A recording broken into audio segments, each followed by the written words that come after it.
এবার মার্কেটে সবাই জানো যে সীমানো কপি প্রোডাক্ট ইউজ করেছিল, অসুবিধাই বেশি হয়েছে। এই সঙ্গে সাইকেলটার কিছু হার্ডওয়্যার আমরা চেঞ্জ করব। সেটা দিয়ে এটাকে পুরো সেট আপ করে টেস্ট ড্রাইভ করবো একবার। অবশেষে শেষ হলো।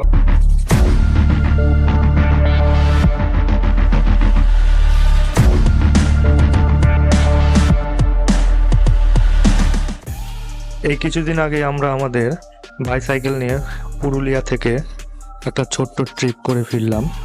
এই সাইকেলটা করেই গিয়েছিলাম।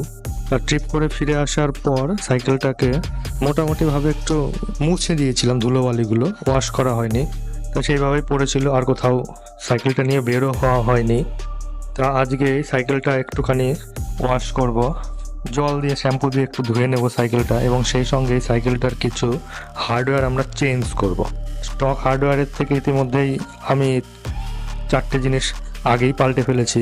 যখন সাইকেলটা নতুন এসেছিল সেই সময় আমি পাল্টে নিয়েছিলাম। যেরকম নর্মাল ডিস্ক ব্রেক ছিল, আমি এটাতে শিমানোর হাইড্রোলিক ডিস্ক ব্রেক ইনস্টল করে নিয়েছি। সাইকেলটা এখন পুরোপুরি ওয়াশ করব। তো ঠিক আছে, আমি এখন ওয়াশটা করে নিচ্ছি।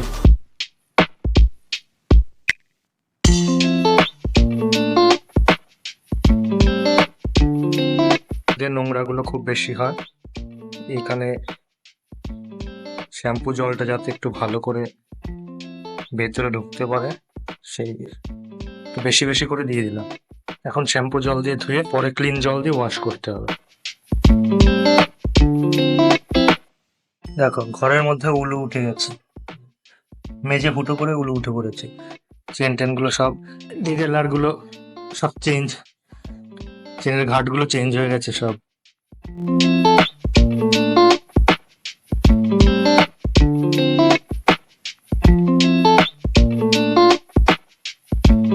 মানে প্লেন জল ঢেলে দিলাম এর উপর দিয়ে, শ্যাম্পুগুলো জলের ওপর দিয়ে প্লেন জল ঢেলে দিলাম।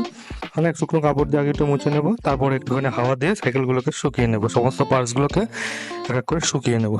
মোটামুটি ধোয়ার কাজটা কমপ্লিট, এখন জলটাকে শুকোনোর ব্যবস্থা করতে হবে।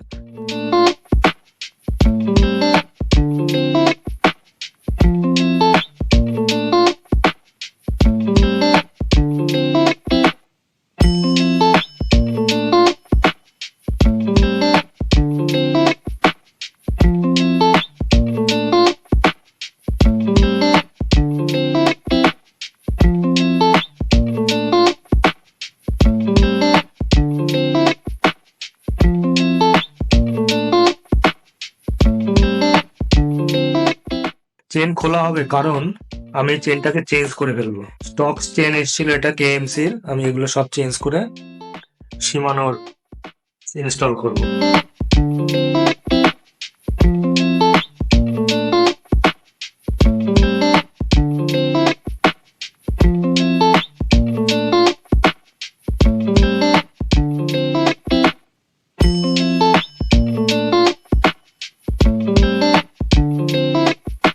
রিয়ার ডিস্ক ব্রেক যখন খুললাম তখন এই অ্যালেন কিটা ব্যবহার করেছিলাম, কিন্তু এটা ফ্রন্ট ডিস্ক ব্রেক।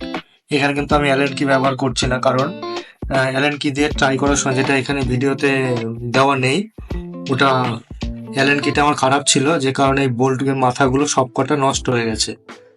যে কারণে আমি এটাকে গ্রাইন্ডার দিয়ে সবকটা বোল্টগুলোকে কেটে নিয়েছি, কেটে নিয়ে নর্মাল স্ক্রুড্রাইভার দিয়ে এটাকে ওপেন করছি। এভাবে রাখতে হবে, নয় আমাকে বোল্টগুলোকে পাল্টে ফেলতে হবে। আমি এভাবে রাখবো।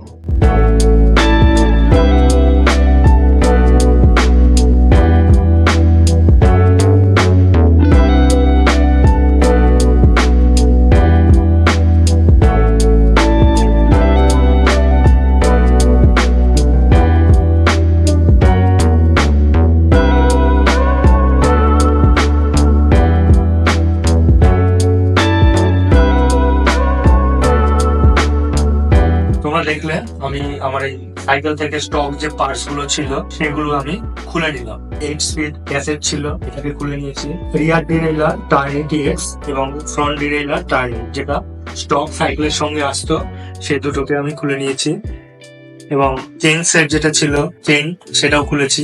ফ্রন্ট ডিস্ক প্লেট, রিয়ার ডিস্ক প্লেট খুলে নিয়েছি। আমি এই সাইকেলে এর পরিবর্তন হিসেবে কিছু পার্টস অর্ডার করেছি। প্রথমত হচ্ছে রিয়ার যে 8 স্পিড ক্যাসেট, ওটা শিমানোরই আসবে, শিমানোর এই HD41 সিরিজের সঙ্গে শিমানোর ফ্রন্ট ডিসপ্লে, রিয়ার ডিসপ্লে। আর শিমানোর এই চেনের পরিবর্তে আমি শিমানোর চেন লাগাবো। আর অ্যাসেরা সিরিজের ফ্রন্ট ডিরেলার। আর এটা ছিল টাইনি টিএক্স, এটার পরিবর্তে আমি লাগাবো শিমানো অ্যাসেরা 8 স্পিড। আর এটা ছিল ফ্রন্ট ডিরেলার টাইনি টিএক্স, এটার জায়গায় আমি এলটাসেল লাগাবো। তো ঠিক আছে, কালকে আসুক নতুন পার্টস গুলো, তারপর সেটা দিয়ে এটাকে পুরো সেট আপ করে টেস্ট ড্রাইভ করবো একবার, দেখা যাক কেমন হয় সাইকেলটা।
অবশেষে শেষ হলো আমাদের এই কিছু মডিফিকেশন। সাইকেলের স্টক পার্টস যেগুলো ছিল, বাকি 4টে পার্টস আমি আজকে কমপ্লিট করলাম। টোটালি শিমানোর সেটআপ কমপ্লিট হলো। আমাদের লাস্ট পুরুলিয়া ট্রিপ তোমরা তো দেখে নিয়েছো, সেই ট্রিপে আমরা 3 জন গিয়েছিলাম। আমাদের আমার এই সাইকেলটা গিয়েছিল, আর ভিক্টর 91 ওয়ান্ডারার একটা সাইকেল গিয়েছিল, আর একটা সাইকেল ছিল ম্যাক্স সিটি, সেটা ছিল ভি ব্রেক। এবার মার্কেটে সবাই জানো যে শিমানো সবাই শিমানো ডিস্ক ব্রেক, শিমানোর গিয়ার ইউজ করে। তা আমরা সেরকমই শিমানোর একটা কপি প্রোডাক্ট ওই ম্যাক্স সিটি সাইকেলটাতে ইনস্টল করেছিলাম। ফ্রন্ট ডিস্ক ব্রেক, গিয়ার তো ছিল ওটাতে, front disc brake, rear disc brake, শিমানোর কপি প্রোডাক্ট ইউজ করেছিলাম। এবং সেটা নিয়ে আমরা কিন্তু পুরুলিয়ার ট্রিপ কমপ্লিট করেছি। এবং তাতে কিছু সুবিধা অসুবিধাই বেশি হয়েছে। কি অসুবিধা হয়েছে সেগুলো আমরা নেক্সট ভিডিওতে আলোচনা করব, যে শিমানোর কপি প্রোডাক্টের কি কি সীমাবদ্ধতা আছে, মানে ওই শিমানোর কপি প্রোডাক্ট দিয়ে সবকিছু করা যায় না, সেটা আমরা দেখাবো। আর আমার এই সাইকেলটা কমপ্লিট হলো। আমি এই সাইকেলটাকে আপগ্রেড করলাম মূলত একটা দিক লক্ষ্য রেখে, যে সামনে আমাদের একটা লং রাইড আছে, সেটা এখনই বলছি না, তবে লং রাইড আছে, যার জন্য সাইকেলটাকে আপগ্রেড করা হলো। এখনকার মতো এই থাকলো, এই সাইকেল একটা টেস্ট ড্রাইভ দেবো, টেস্ট ড্রাইভ দিয়ে এর রিভিউটা অবশ্যই আমি জানাবো। তোমরা সঙ্গে থেকো এবং লাইক শেয়ার কমেন্ট করে তোমাদের মতামত জানিও।